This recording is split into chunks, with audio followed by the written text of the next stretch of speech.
Hello, loves. Welcome to weekly update number 2. Nothing like doing the Sunday weekly update on a Tuesday morning, right?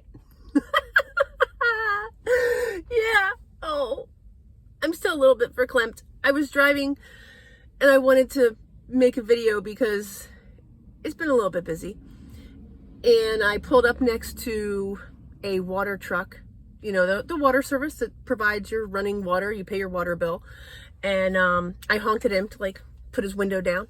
And I just wanted to thank him. I was like, thank you for coming to work. Like, my family loves having running water. It's on our list of gratitude at least once a week. And sometimes, you know, I just get a little verklempt. So I'm just a little bit. So many people going to work every day. Not even going, just people showing up to keep the world running. You know, I'm just so grateful because I need you. I need you so I can have my own life. And, you know, we all need each other. So it was just really nice.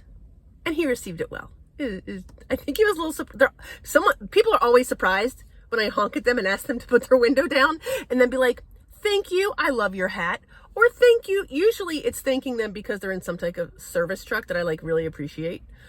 Just usually like basic stuff like repairing roads, providing water, like just infrastructure that we need to live. Don't get me wrong. I would love to live on a mountain, but I make it on the mountain for about a week.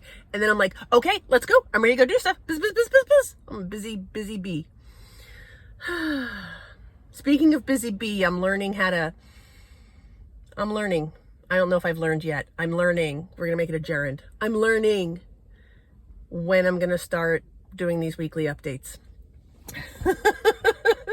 So the weekly update that ideally I wanted to go from Sunday to Saturday is happening on a Tuesday morning, and I don't care. It's just when it is. Source will help me out otherwise. Source did tell me to do it at one other time, and I didn't listen. I don't always listen. I'm not a robot. It's not like do this, go there. I don't always ask. So it's happening Tuesday, and this is when it's supposed to happen. So I'm fine because this is when I'm doing it. So what happened in the past week? I made a list, but I wanted to plan a trip to go see the total solar eclipse that's going to happen. I live in the United States, so it's going to go through parts near me since I live in New Jersey, some parts of New York. It's going to be April, I forget the exact date. It's right around the 6th, 7th, or 8th of April. And I was like, ooh, that sounds like fun. I went to the last solar eclipse in 2017, and I took my boys. My husband went. We went down to the Smoky Mountains. We went to Cherokee. It was amazing. It was cool. We made a road trip. It was great. We stayed down there for a week. Source said no. Source is like, no eclipse for you. Still integrating energies from the last one. You do not need to be in the path. I'm like, all right, well, I'm always up for a road trip, but it won't be that one. So no eclipse road trip for me. If you're planning on going, leave me a comment and where you're going to be, because especially if you post a video. When we went, when the actual eclipse occurred, it was so cool. It was so neat in the middle of the day in the summertime to have everything go completely dark, and the insects were very confused. The temperature dropped really fast. You could see all these little, I don't have words, little light things on the ground. Not explaining it well. You should go talk to someone who knows about this stuff and not me, because that's not me. Been going to the gym. I did have a checkup after I went to urgent care, and I only had to do my rescue inhaler once. I do have some other follow-up appointments. Good. I don't feel like I have to go into a lot of detail there because, I don't know, that doesn't feel like fun to talk about to me, but I'm also, not going to resist it if that's really what I have to talk about. And I did totally blow my weekend last weekend. I have shared custody, so I don't have kids every weekend. And I didn't have kids last weekend, and I'm working really hard to finish my book on shadow work. well, actually, why shadow work is not good for people going through spiritual awakening. So I worked most of the weekend on that, and then we hadn't done any meal prep or meal planning. So we spent the other day doing that, but my husband also, he went on some calls because he's a volunteer firefighter. So we did relax Saturday night, but by the time Sunday came around, I was like, we did not get rest and relaxation in like we normally do. I do not feel prepared to go into the next week at all. So we're like, next weekend, we're not doing this again. And we need to come up with a better plan around food. Because I'll be honest. So I'm a really good cook, but right now I need to have my meals prepped so I don't think about them. And also because I have a lot of commitments during the week that I want to keep. So I like having my food ready to go. I grab it, I eat it, then we go. And I like having healthy options. So we've been meal prepping some, but I tried some YouTube videos of people who like meal prep, and some of them were good, and some of them were like, why did I make this 5 times? Because I didn't like it the first 2. Oh well, live and learn.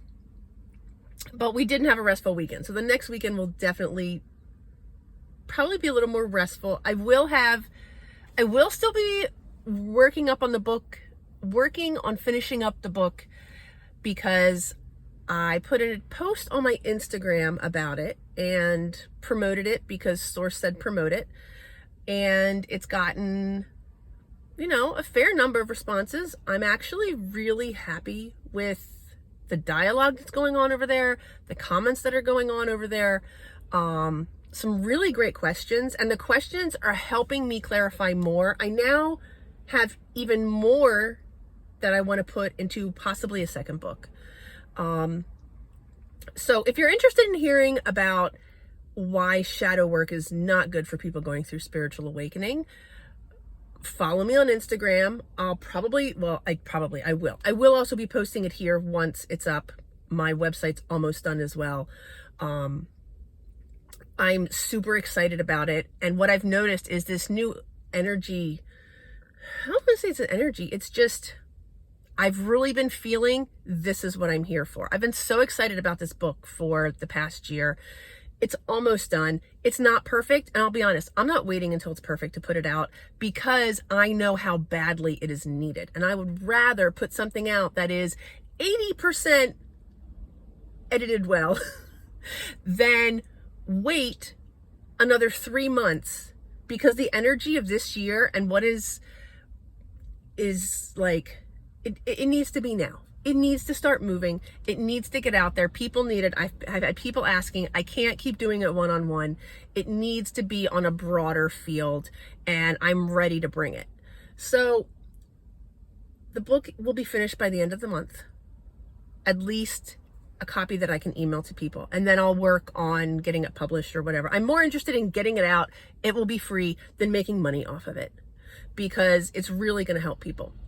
Because it also has my program, the Enclave program, which I'm launching, which is free, which is an alternative to shadow work, helps you walk yourself through awakening and access your own source and source so that you can get your own information. It's customizable. All right, now I'm gonna sound like an advertisement, but I think it is the best. It's what I do. It's like how I live my life. And I don't know anybody else who's doing anything like this. It works with other paradigms. It doesn't matter your belief systems. I mean, it really, it's going to change your life. For my life, for this week, I have to get through the week so I can make another weekly update and figure out when I'm going to do these. I'll get it down eventually, or maybe I'll be saying this in another year. After like 3 more posts, I'm going to be like, listen, sometime between Sunday and Wednesday, there'll be a weekly update. That just might be me. All right, let me see if I had anything else on my list of fun stuff. Nope, not really. Oh, I know one. You want me to share that? Okay. One other thing that came up this week was I'm having one of my boys help me around the house, learning how to do more things around the house as he becomes more independent. He's 16, and I said, listen, we need to like organize our spices in the kitchen. So I wanted him to put them in alphabetical order, and he didn't have a method. I let him go for about half an hour, and then I came down to check on him, and he wasn't much closer to where he was going to be. So I said, do you want some help? And he said, yeah. I said, okay, grab some index cards, put a letter on each, A, B, C, D, laid them out on the dining room table. I said, okay, put one in each. And then that helped him a lot. It really gave me an appreciation for the fact that he's on the spectrum. He also has ADHD.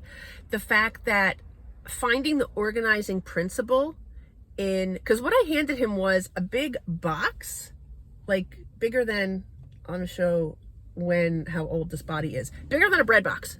So probably like 2 or 3 bread boxes of spices. So just all thrown into a box. I took them off the shelves and put them all together because I wanted them organized. And that's like so super chaotic, especially for somebody with ADHD to try and like figure out. But it was the weekend, we had time, and I am committed to having him learn how his brain works. So he needs to start trying this. I don't think that we do anyone a service by not letting them attempt on their own first. As long as, this is low stakes. It's organizing spices. What's going to go wrong? Maybe you drop spices on the floor. Maybe they crack open. I have to buy more spices. So what? Nobody's getting hurt or anything. So having him try first and start to realize, okay, this is too disorienting for me. I need to find another way to do it. And I realized I thought he would start grouping them in some fashion, and he was not able to. So it was really eye-opening for me to realize that he couldn't. So I'm going to be doing some more practicing and some more talking with him, because we're really good. I talk with him about, your brain doesn't work like everybody else's brain works. You are neurodiverse. I'm not on the spectrum. I do not have ADHD. I work with a lot of kids and families who do. So I do have a lot of resources. I'm familiar with much of the research and a lot of the strategies out there to help. But I'm not in that skin. So I talk to him because what I do know is every single individual is different. Just because you think there's a profile of what somebody looks like with a certain label, it doesn't mean that's what they are. So really, communication is key. And I find that to be my key point in everything. I mean, communicating with someone to find out what's going on with them, how they're experiencing life is so important in so many things. Assumptions are just waiting to get your butt handed to you. They're no good. So this was really eye-opening to me, and I will be working on that with him more in the future. I usually give him like 1 project a week as he learns more independence, because he's concerned about not being ready for being an adult. And I said to him, listen, you can stay here as long as you want. I said, it is going to take you a little bit more time, a couple more years, to get up to the speed where you want to be, but I can get you there. Like, don't sweat. And then that also is what motivates me to get to the gym, to be healthy, to take care of myself so that I can live as long as possible. I have some other thoughts around that, but they're not complete for today. So happy Tuesday. I hope you're having a great week. I hope I had a good week last week. I'll probably have some more to share at next week's weekly check-in, because there's another piece to this I need to start doing that sources like, you didn't do this week. And I'm like, no, I didn't. It's part of the Enclave program. And I was so excited about the book, I didn't do it. But you know what? Life is ebb and flow. Sometimes it happens, sometimes it doesn't. Whatever. It's not that big a deal. You know what's a big deal? You are a big deal. And I love you. And I hope you're having a wonderful day. And I'll talk to you soon. Goodbye, love.